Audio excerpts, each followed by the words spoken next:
Comic আর্টের আকারে ভারতীয় মূল্য চেতনা পুনরুদ্ধার করা অপরিহার্য। ভারতের নাট্য ঐতিহ্য বিশ্বের অন্যতম প্রাচীন এবং ধনী। এর ভিত্তি ভারতীয় মুনির নাট্যশাস্ত্রে স্থাপন করা হয়েছে। এ পাঠ্যে বর্ণিত রস ভব তত্ত্বটি হল ভারতীয় নাটকের আত্মা। এই ঐতিহ্য কেবল বিনোদনের একমাত্র মাধ্যম নয়, জনশিক্ষা এবং মানসিক ব্যস্ততার জন্য একটি শক্তিশালী সরঞ্জাম।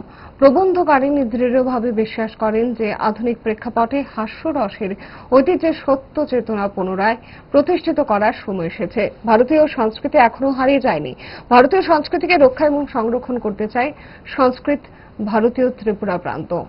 এই বিষয়ে বুধবার সংস্কৃত ভারতীয় কেন্দ্রীয় কমিটির উদ্যোগে আইসিএ ডাইরেক্টরের কাছে ডেপুটেশন দেওয়া হয়। তার বিরুদ্ধে আমরা সংস্কারবর্তী, যেহেতু ভারতীয় ঐতিহ্য এবং সংস্কৃতিকে আমরা রক্ষা করতে চাই, সংরক্ষণ করতে চাই, সুস্থ সংস্কৃতির প্রসার এবং বিকাশে আমরা বিশ্বাস করি, তাই আমরা বিশ্বাস করি যে আমাদের রাজ্য সরকারকে আমরা এই বিষয়কে অবগত করতে চাই।